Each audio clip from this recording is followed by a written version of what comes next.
আসসালামু আলাইকুম এভরিওয়ান। আশা করছি সবাই অনেক ভালো আছেন। আজকে পাউরুটি দিয়ে খুব মজাদার একটি নাস্তা রেসিপি তৈরি করে দেখাবো।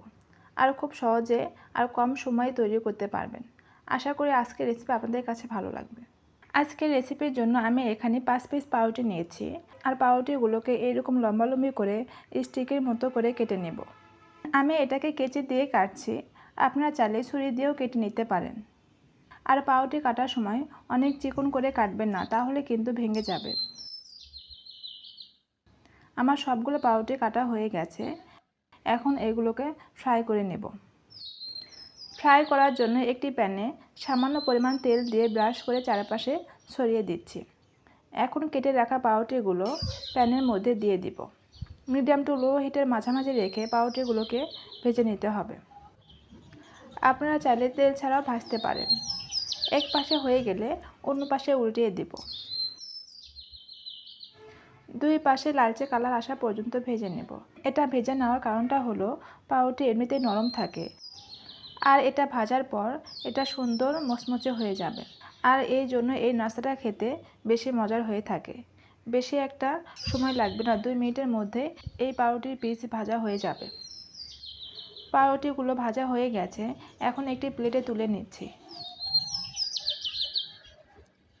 এখন একটি প্যানে হাফ কাপের বেশি পরিমাণ চিনি দিয়ে দিলাম আর সামান্য পরিমাণ পানি দিয়ে ক্যারামেল তৈরি করে নেব। এইভাবে নাড়তে নাড়তে দেখবেন কালারটা চেঞ্জ হতে শুরু করেছে। আপনারা চাইলে এই পর্যায়ে বাটার ইউজ করতে পারেন। বাটার ইউজ করলে খেতে কিন্তু অনেক বেশি টেস্টি হয়।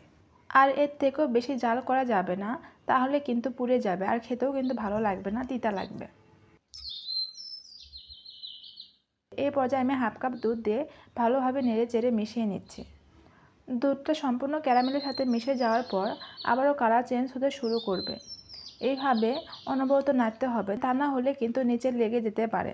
এই পর্যায়ে পাউরুটিগুলো ক্যারামেলের মধ্যে দিয়ে দিচ্ছি আর আলতো হাতে নেড়ে চেড়ে মিশিয়ে নিতে হবে, তা না হলে ভেঙে যাবে। এই পর্যায়ে নাস্তাটা হয়ে গেছে। এখন সার্ভ করে নেব। আমার আজকের রেসিপি বেড ক্যারামেল স্টিক। খুবই টেস্টি একটি রেসিপি। ক্যারামেলের স্বাদ পাউরুটির সাথে মিশে খুবই মজাদার একটি টেস্ট তৈরি হয়। সকাল অথবা বিকালে স্ন্যাক্সে সহজেই তৈরি করে নিতে পারেন। খুবই কম সময়ে তৈরি হয়ে গেল মজার বেড ক্যারামেল স্টিক। আশা করছি আমার আজকের রেসিপি আপনাদের কাছে ভালো লেগেছে। ভালো লাগলে লাইক, কমেন্ট ও বেশি বেশি শেয়ার করবেন। আর এরকম সহজ ও মজার রেসিপি পেতে আমার পেজে ফলো করে রাখবেন। আজকে এখানেই বিদায় নিচ্ছি। আবার নতুন কোনো রেসিপি নিয়ে হাজির হব। আল্লাহ হাফেজ।